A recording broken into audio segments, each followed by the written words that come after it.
Start with the name of Allah, who is most merciful and beneficent. Assalamu alaikum members, welcome to Botany Zone. Myself, Ariba Ghafoor. In this lecture, we will discuss about genetic marker. तो इसमें हम लोग देखेंगे कि genetic marker होते क्या हैं, definition हम लोग सबसे पहले देखेंगे, फिर देन हम इसकी कुछ टाइप्स देखेंगे। टाइप्स में हमारे पास बायोलॉजिकल मार्कर आ जाता है, मॉलिक्यूलर मार्कर आ जाता है और साइटोलॉजिकल मार्कर आ जाता है। तो सबसे पहले हम लोग देख लेते हैं कि जेनेटिक मार्कर होते क्या हैं। जेनेटिक मार्कर ऐसा जीन या डीएनए सीक्वेंस होता है जिसकी लोकेशन हमें मालूम होती है और ये क्रोमोसोम के ऊपर प्रेजेंट होता है। ये यूज़ होता है टू आइडेंटिफाई इंडिविजुअल या स्पीशीज़ को। इसको हम लैंडमार्क भी कहते हैं क्योंकि ये यूज़ होता है टू ट्रेस या identify specific region of a gene on a chromosome, इसलिए इसको हम लैंडमार्क कहते हैं। ये जो होता है ये एक नॉन कोडिंग जीन सीक्वेंस होता है डीएनए का, जिसको एंड्रॉन कहा जाता है। जेनेटिक मार्कर का जो डीएनए सीक्वेंस होता है ये कभी शॉर्ट भी हो सकता है, जैसे कि एक सीक्वेंस है वो सराउंड करता है सिंगल बेस पेयर चेंज के, जिसको सिंगल न्यूक्लियोटाइड पॉलीमॉर्फिज्म भी कहा जाता है। इसके बाद इसमें आ जाती है जीन मैपिंग, जो कि वो इसमें लिमिटेड होती है to identify organism by traditional phenotype markers.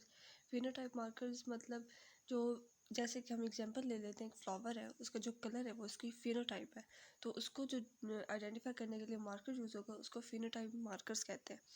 In jeans को इजीली हम लोग ऑब्जर्व कर सकते हैं, इनकी कैरेक्टरिस्टिक्स को ऑब्जर्व कर सकते हैं, जैसे कि ब्लड टाइप हो गया, seed shape, seed colour, etc.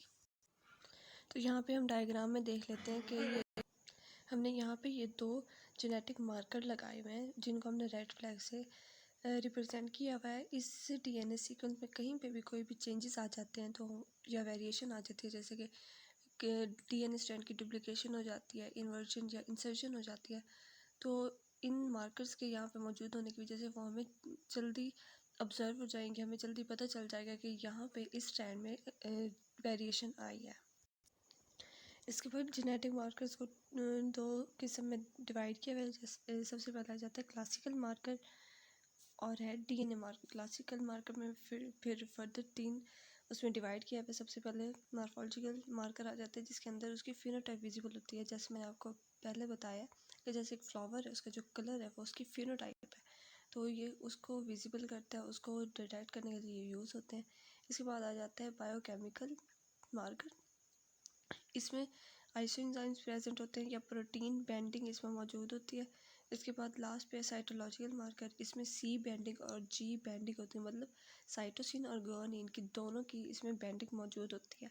फिर कुछ आ जाते हैं डीएनए मार्कर जो कि पीसीआर बेस्ड होते हैं, हाइब्रिडाइजेशन बेस्ड होते हैं और सीक्वेंस बेस्ड होते हैं। तो सबसे पहले पीसीआर बेस्ड में हम लोग देख लेते हैं कि इसमें कौन कौन से मार्कर आते हैं।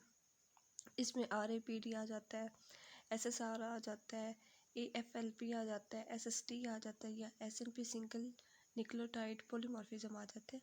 इनमें जो होते हैं ये पीसीआर बेस्ड होते हैं। इसके बाद है हाइब्रिडाइजेशन बेस्ड, इसमें आरएफएलपी आ जाता है, स्लिको डीएआरटी आ जाता है, माइक्रो अरे एसएन चिप आ जाती है।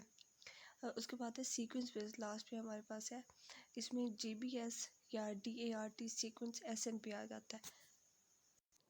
ये जो मार्कर्स हैं ये काफ़ी जगह पे यूज़ होते हैं, जैसे कि जीन मैपिंग में और क्रिमिनल केसेस को इन्वेस्टिगेट करने के लिए उसमें ये यूज़ होते हैं, या फिंगरप्रिंटिंग में यूज़ होते हैं डीएनए। इस लेक्चर में हम लोगों ने देखा है कि जेनेटिक मार्कर होते क्या हैं, इसकी हमने कुछ टाइप्स देखे हैं और इसके यूजेस देखे हैं कि ये कहाँ कहाँ पे यूज़ होते हैं।